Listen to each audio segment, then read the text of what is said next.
It is destructive, particularly for a Democrat, to be discrediting universal health care by waging a false campaign. He does eliminate the Affordable Care Act, eliminates private insurance, eliminates Medicare, eliminates Medicaid, TRICARE, Children's Health Insurance Program. We don't eliminate Medicare. We expand Medicare to all people. Since when do Democrats attack one another on universal health care? Back in 1994, you said that momentum for a single-payer system would sweep the country. That sounds Sanders-esque, but you don't feel that way anymore. Why not? Well, the revolution never came. I waited. They even managed to buy off old foes. For her silence, Hillary was rewarded, and she became the second largest recipient in the Senate of healthcare industry contributions. But you don't feel that way anymore. Why not? Well, the revolution never came. Which enemy are you most proud of? Well, in addition to the NRA, the health insurance companies, the drug companies, the health insurance companies, the drug companies. I never took a position on Keystone until I took a position on Keystone. We're either going to be dependent on dirty oil from the Gulf or dependent on dirty oil from Canada. As president, would you sign a bill allowing the Keystone XL pipeline? If it's undecided when I become president, I will answer your question. When Hillary Clinton becomes Secretary of State, Bill Clinton gives 10 speeches for about $2 million for a bank called TD Bank Investment Group, one of the largest shareholders in Keystone XL pipeline. 3 months later, Hillary Clinton greenlights the pipeline. I never took a position on Keystone. Is he a traitor or a hero? He broke the laws of the United States. He could have been a whistleblower. He could have gotten all of the protections of being a whistleblower. He could have raised all the issues that he has raised. And I think there would have been a positive response to that. First of all, there are not that many channels for national security and intelligence whistleblowers. They are excluded from most avenues available to other whistleblowers. But second of all, Tom Drake and Bill Binney, Kirk Wiebe, and Ed Loomis did go through the proper channels, and all of them fell under criminal investigation for having done so. You know, when I left law school, my first job was with the Children's Defense Fund. Well, you know, Hillary Clinton's an old friend, but they're not friends in politics. We profoundly disagreed with the forms of the welfare reform bill. By the time Bill and I left the White House, welfare rolls had dropped 60%. You know, many years after that, when many people are pronouncing welfare reform a great success, you know, we've got growing child poverty. The poor are suffering. My first job was with the Children's Defense Fund. Welfare rolls had dropped 60%. I'm sorry to say what I thought would happen has happened.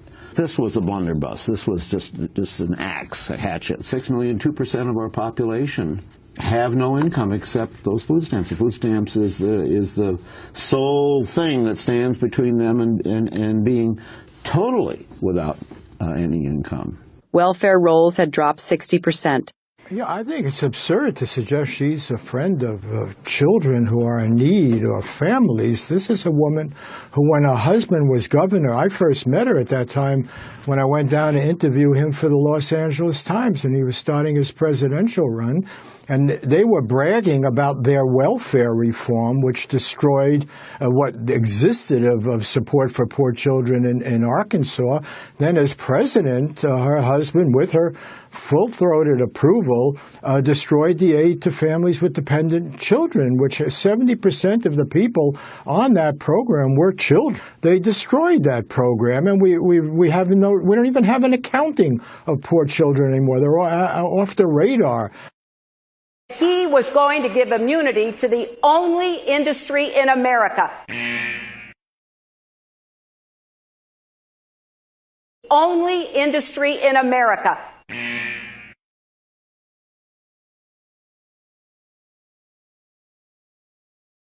Do you want to shield gun companies from lawsuits or not?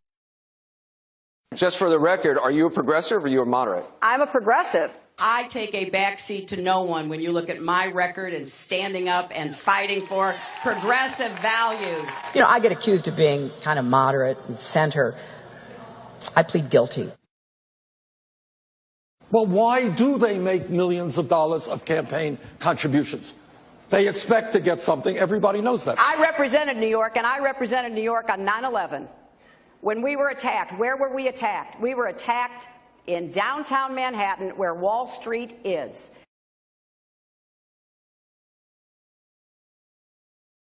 What about our traffic problem? 9, 11.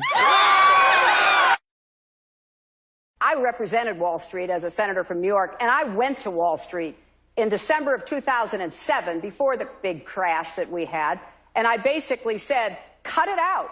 Quit foreclosing on homes. Now, who's exactly to blame for the housing crisis? I think there's plenty of blame to go around. Home buyers who paid extra fees to avoid documenting their income should have known they were getting in over their heads.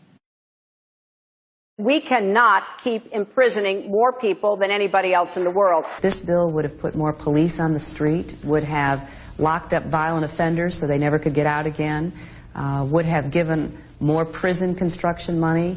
They are often the kinds of kids that are called super predators. No conscience, no empathy. We can talk about why they ended up that way, but first we have to bring them to heel.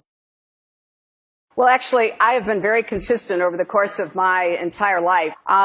Take the trade deal. We are making progress toward finalizing a far-reaching new trade agreement called the Trans-Pacific Partnership. The so-called TPP will lower barriers, raise standards, and drive long-term growth across the region. Now, looking back on it, it doesn't have the results we thought it would have in terms of access to the markets, more exports, et cetera. So are you saying that as of today, this is not something you could support? As of today, I am not in favor. You supported his trade deal dozens of times. You even called it the gold standard. Now, suddenly last week, you're against it. I did say when I was Secretary of State 3 years ago that I hoped it would be the gold standard. And she said, I had hoped back then that it would become the gold standard. She said it was the gold standard. She called it the gold standard. Over and over again. She supported it unequivocally. I have been very consistent over the course of my entire life. Colombia has the highest rate of killings of trade unionists in the world. I oppose the deal. I will vote against the deal, and I will do everything I can to urge the Congress to reject the Colombian free trade deal. It's the largest independently controlled oil company in Colombia. Delivered a couple $1 million to the Clinton Foundation. She changed her position. One of our top goals is to complete free trade agreements with Colombia and Panama.